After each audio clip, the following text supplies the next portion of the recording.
Le 22 septembre 1918, Makhno, accompagné de camarades anarchistes de Goulia et Polier et de quelques paysans, se lance dans l'insurrection.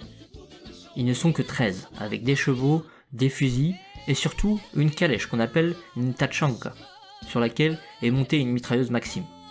Mais on en reparlera des tachankas. Après divers engagements contre des troupes nationalistes ukrainiennes et des troupes d'occupation, Makhno et ses camarades parviennent enfin à Goulia et Polier. Là, ils profitent de l'absence du gros des troupes ennemies pour organiser un soulèvement du bourg, qui est un succès total. Makhno rédige des communiqués qu'il envoie dans toute la région, et il envoie un télégramme à tout le pays, dans lequel il annonce la prise de Goulia et Polier et le début de l'insurrection générale. Makhno et ses insurgés sont bientôt obligés d'évacuer la ville, sous la pression des Austro-Allemands. Mais il a envoyé un signal fort, puisque des groupes d'insurgés se forment dans toute la région. Les insurgés de Makhno s'attaquent aux armées d'occupation, mais aussi aux troupes du régime fantôme ukrainien et aux bandes de propriétaires armés.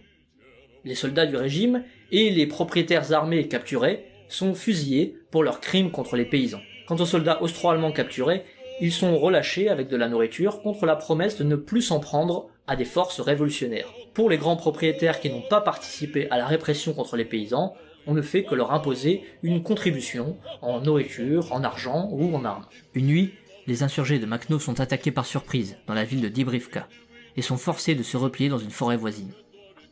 Dans le bourg, un bataillon autrichien de 500 hommes, une centaine de propriétaires armés et 85 soldats de l'armée du régime ukrainien. Ils attendent les renforts pour poursuivre les insurgés dans la forêt.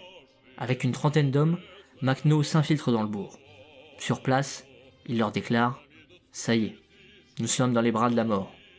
Ceux d'entre nous qui se montreront les plus intrépides la vaincront. Amis, soyons donc tous intrépides jusqu'à la folie. Notre cause l'exige. » Puis, ils ouvrent un feu nourri sur les troupes ennemies. Ces dernières, qui étaient en train de tranquillement bivouaquer, armes rangées, sont prises complètement par surprise et se mettent à fuir dans tous les sens. Pour rajouter à la panique, les paysans du coin, armés de fourches et de gourdins, se mettent eux aussi à pourchasser les soldats. Suite à cette victoire, les insurgés vont commencer à appeler Makhno Batko, ce qui signifie père en ukrainien. Père Nestor, raconte-nous une histoire, Père Nestor. Raconte-nous deux histoires, Père Nestor. Père Nestor, prends ton fusil et dis-nous tout. Une conférence réunit les délégués de tous les groupes insurgés de la région. On y réorganise les détachements en bataillons et on met aussi sur place un service de renseignement essentiellement composé de paysannes volontaires qui renseignent sur les mouvements des troupes ennemies. Makhno, lui, est élu commandant en chef général.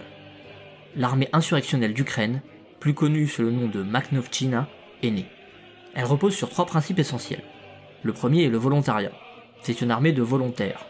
Si les habitants des régions qu'elle occupe sont régulièrement encouragés à la rejoindre, ils ne sont jamais forcés. On mise sur la responsabilité des gens. Deuxièmement, l'autogestion. Tous les commandants à tous les échelons sont élus, mais aussi révocables. Et troisièmement, l'autodiscipline.